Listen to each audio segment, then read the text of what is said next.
Hello again, everyone. Edwin Learnard back once again. In this YouTube astrological segment, I'm going to be dissertating and talking about having Pisces on the ninth house cusp in a natal chart. Now, first thing I look at is the philosophical nature, and this person's philosophy might be tied in to perhaps the metaphysical, perhaps their insight and intuition may be strongly tied into this, their beliefs, their principles might be guided by their insight, perhaps to some degree. This could be somebody that has maybe a mystical or ethereal quality to their beliefs and is somehow connected with this. Perhaps there might even be some confusion in regards to this, and people that have Pisces on the ninth house may need to be wary about perhaps being beguiled or manipulated perhaps by others into some belief systems that may not be accurate, because on the negative side Pisces can be somewhat impressionable. So those are some things to consider, and also gullible to some degree as far as the sign goes. Now, similarly, we look at the ninth house, with religion. Now, religion can be such where this person may experience maybe some ambivalence and some confusion. And yes, the insight and intuition may apply once again. And this person may have a lot of, as far as their religious outlook goes, if this person does have a religion, there might be some strong compassion and sensitivity connected with this, and this person may be idealistic in regards to this, and really might see their religion as being as really trying to see all the positive in it. And on the negative side, may not always see if there's any possible negatives with it, or as far as maybe their church or their congregation may go, since there's no real there might be good congregations and religions, but as far as people go, for example, there might always be a bad apple, and this person probably tries to see the best in everybody in their group if they do have, assuming they do have a religion and they go to a congregation. If not, then obviously it doesn't apply. But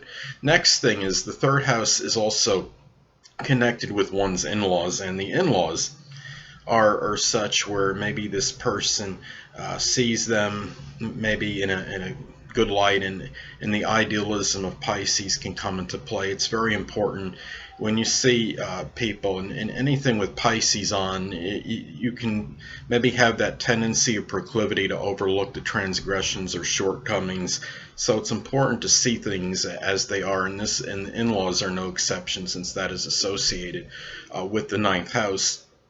And they may see their in-laws as somewhat maybe compassionate, though, and maybe one or more is imaginative or has maybe a mystical quality to them. At the same time, they may need to be wary of perhaps deception or delusion in connection with their in-laws. So the next thing, for as far as higher education goes, maybe this person takes a course in a water profession. This could be anything like oceanography, marine biology, maybe learning to be like a marine mechanic or boat mechanic, maybe something, even chemistry is a possibility, photography, something where maybe to be able to work in a high position, and maybe in a hospital as some physician, perhaps something where they may maybe they take a course or more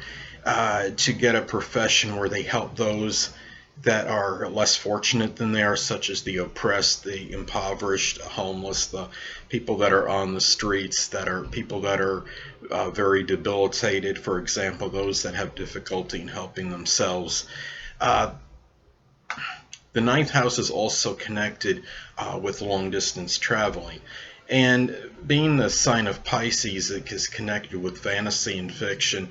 It's possible that somebody with this placement may often fantasize about taking these big excursions and these big extravagant trips or what have you, but may not always follow through on them. And long distance journeys may be taken by sea very often or frequently. And it'll always, in this person, when they take their trips, they may like to go to places perhaps that are near the water. So those are some things to look at as far as the long distance traveling. And in sense, this is connected with other foreign cultures.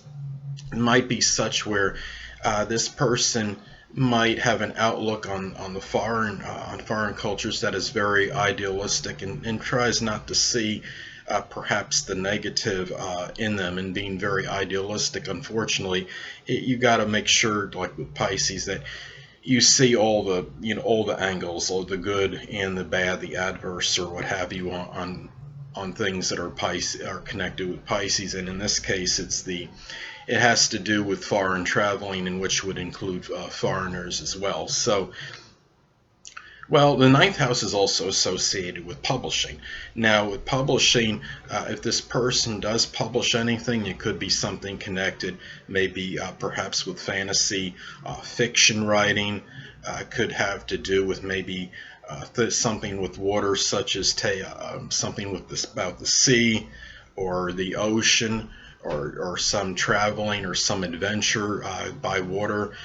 For example, it could be something connected with photography. Maybe this person publishes a book that has many photos in it. For example, it could be connected maybe with illusions such as magic tricks. For example, for kids, I know throwing that out there a little, it's kind of isolated, but I think it still can be applicable. And something, or even a book where they're talking about helping others, about self-sacrifice, about helping others that maybe that have difficulty in helping themselves, like I stated before, such as the oppressed, the homeless, the hungry, showing books about maybe experiences where they showed compassion for others, and books that, and maybe something that is associated strongly with their imagination, like I stated, with the fiction and the fantasy writing. So anyway, people, that'll conclude this YouTube astrological segment for having Pisces on the 9th house cusp in a natal chart. And stay tuned next time, where I'll be dissertating and talking about the 10th house in astrology. Two things I want to get with you on before I head out. Firstly, the stars may impel but do not compel. And secondly, never isolate any single astrological element, aspect, planetary placement, position, configuration, influence, or what have you, and make an analysis of a person, astrologically speaking, based on this alone. Because astrologically speaking, the person is the sum of all their components in their natal chart, and not just one. Until next time, people, stay well.